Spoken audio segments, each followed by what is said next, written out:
So today I'm here at one of my rental properties that I service for some people that live in Florida. I service them for people all out of state. But anyways, we're going to be doing a water heater tune-up, and this is just the first little bit. It's going to be about 30 minutes before I can actually do anything, so I figured I'd take this little video, show you how to start, how to do a water tune-up, and it's on an electric water heater. So here we go. What we're going to do is we're going to go to the electric panel and turn the breaker off, which I've already done. I don't think I need to show you all the video how to turn the breaker off. It should be labeled. It'll be a double pole 30 amp breaker.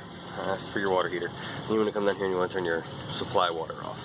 Okay, once you got that off, down here, you're going to hook a regular garden hose. Fits perfect. You're going to find somewhere to drain it. Of course, use your head. It's got to drain with gravity, so make sure you stretch everything out as flat as you can. There's no drain down here, but a sump pump. So I am draining mine into their sump pump, which will then pump it outside.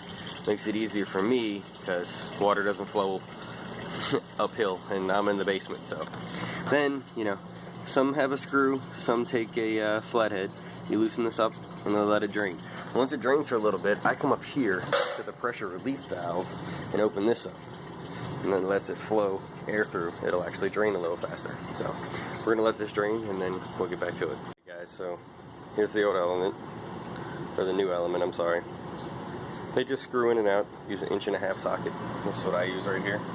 Gives you a little more torque, because sometimes they can get a little rusted in some of the older ones. There's the old one I've already taken out to make sure our water level is down. So it just goes back in, just like that. That's your number one element changed. Take my ratchet and socket. It ain't got to be super tight, you just want to snug the gasket so you know it's not going to leak. So just like that.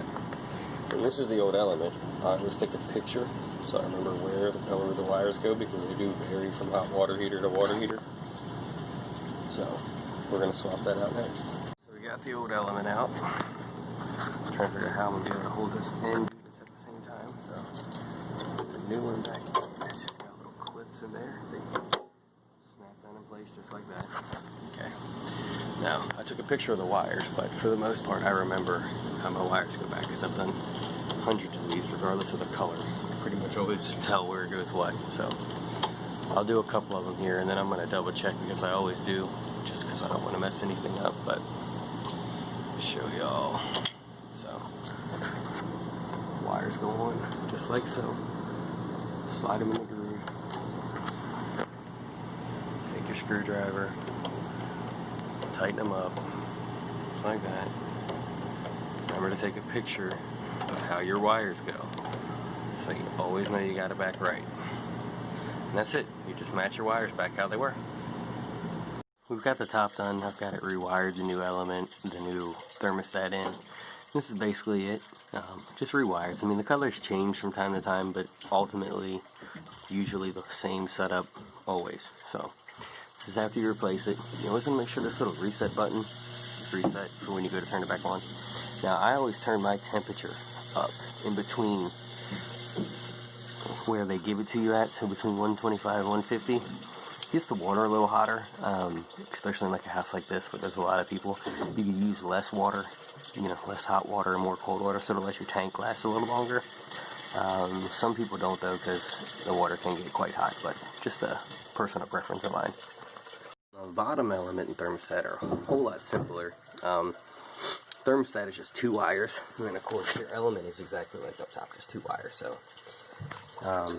you can take a picture of it so you know you get them right, but it's really only about 4 wires, and they're pretty self-explanatory. But this is your bottom thermostat, and it's the same process. We're going to take a wrench, we're going to take this out, it pulls out, you take the new one, make sure you put the gasket on it, slide it back in, tighten it up, take your socket or your element wrench, make sure you get it snug, don't overly tighten it, just enough to seat the gasket tight, and then you wire back together, and that's a water heater tune-up. I mean, aside from that,